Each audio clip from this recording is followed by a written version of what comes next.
Hello everyone, I'm the Storyteller. Now if you were here last time, I had done a review on the 1966 Django. Now the 1966 Django does have an official sequel to it, however today I want to focus on its spiritual successor, known as Django Prepare a Coffin. Django Prepare a Coffin was written by Franco Rossetti and produced by Manolo Bolognini. Django Prepare a Coffin was supposed to be a prequel to the first movie, but for one reason or another, they changed it.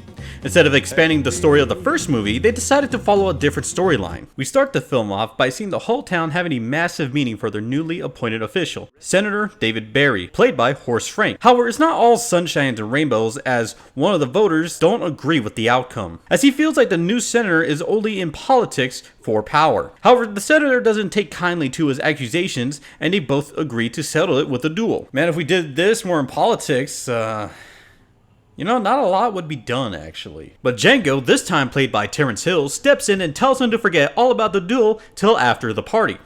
As he tries to calm down Dean, Dean makes the mistake of touching another man's fit.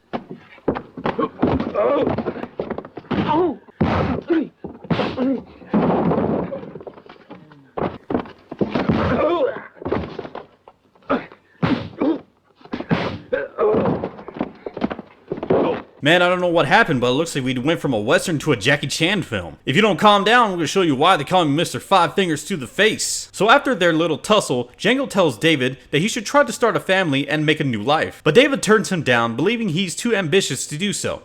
Instead, offers Django to work for him. However, he doesn't give him a straight answer, but tells him he needs to transfer gold to another bank. I once met a French dancer in Atlanta. I'm not sure if that's a flex that he got jiggy with a hot French woman or what. We then cut to Django making his way to the bank to drop off the gold, bringing along his wife. Oh yeah, she's gonna survive till the end. Django says there's a watering hole nearby and they will stop to water the horses. However, the wagon gets caught in a conveniently placed pothole. So I'm guessing the bank is in Nebraska. However, after Django gets water for the horses, a group of robbers come in and shoot everyone down, including Django. Later, it's revealed that Senator David was the one who orchestrated the entire plan to steal the gold. However, Django miraculously survives this and buries Maria and himself in a metaphorical way. We later cut to a animal shop, where Django has become the town's local hangman. We also learned that Django's carriage wasn't the only one that's been robbed, as there's been more carriages that's been robbed carrying gold. We later cut to a short montage of Django hanging 3 men. However, it's later revealed that Django made a special harness to keep the men from hanging. And again, to save up some time, I'm going to rapid fire these 3 actors.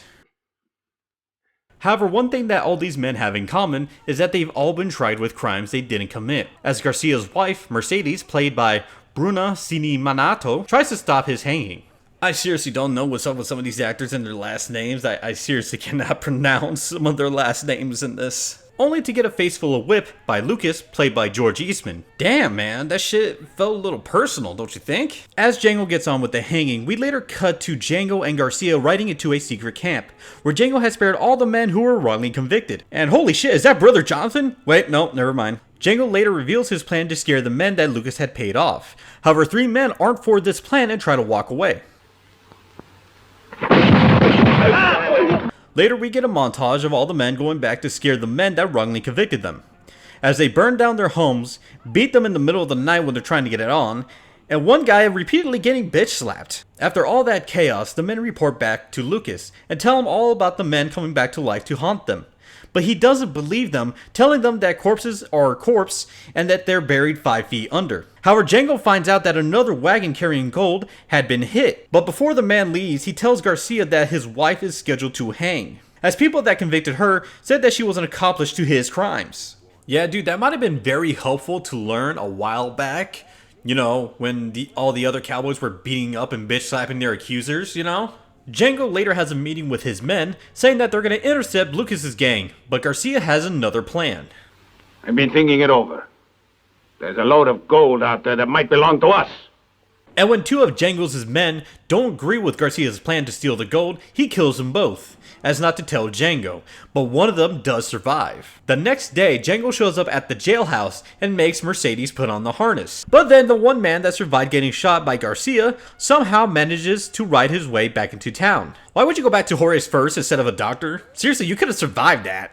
Actually, on second thought, you probably wouldn't, since, you know, they'd actually probably just take your leg off. I say you need to see a doctor. You know, that's probably not a good idea actually, now that I'm thinking about it, since they'll probably tell him to smoke some opium and head him on his way. Jesus, old man, get this guy to a doctor. Jesus, like today, when someone gets hurt out in public, instead of people helping them, they just whip out their phones and start taking videos for World Star. However, before he can get help, two of Lucas's men come in and take him away. We then cut to Garcia and the men waiting for Lucas's men to show up to rob the carriage. But it looks like they didn't show, so Garcia and the men decide to rob it themselves.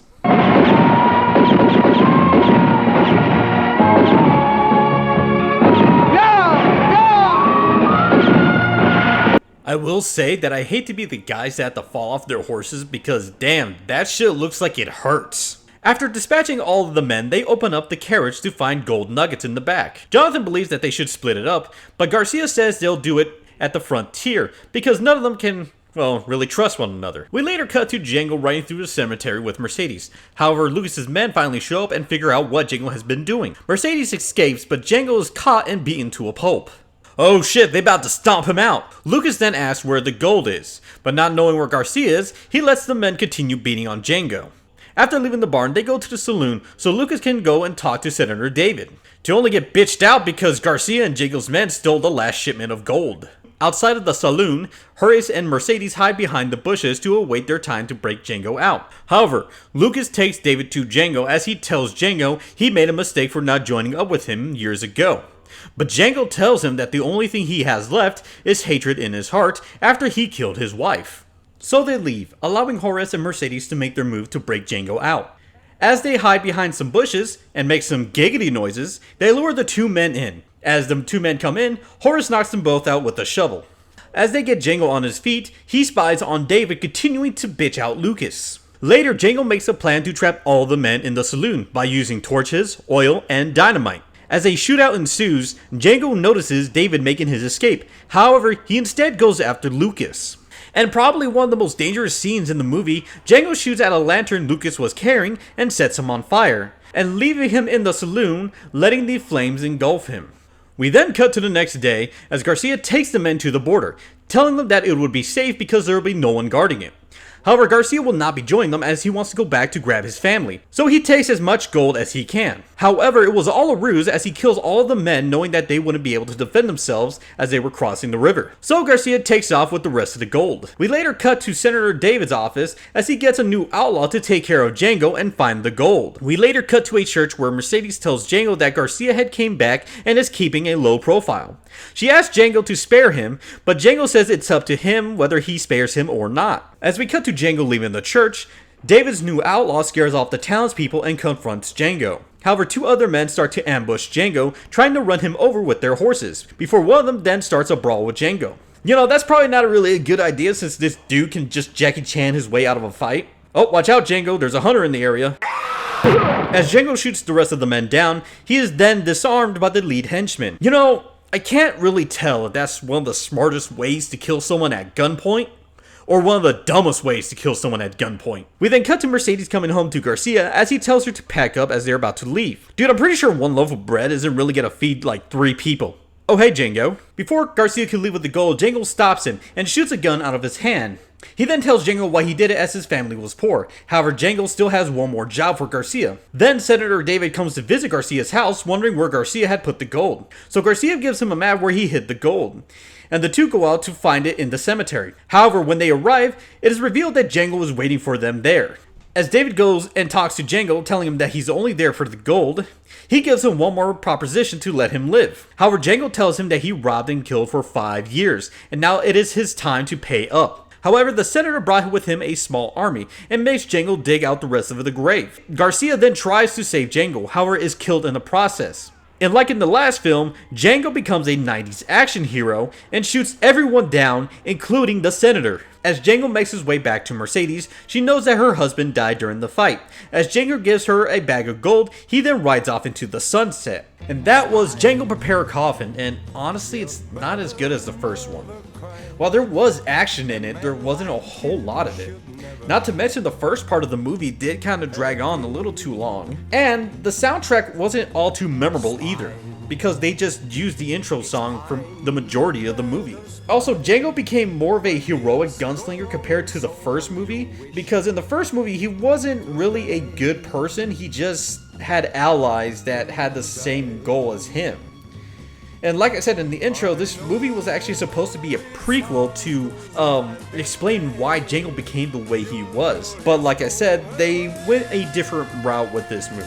And even though it doesn't connect to the first one, it's still a good Django movie if you consider it as a standalone or as a just kind of an offshoot of what Django might have done after the first one. Alright everyone, that closes the book on Django Prepare, Coffin. Now we will actually review the sequel movie to Django. And spoilers, yeah, he actually does become a 90s action hero.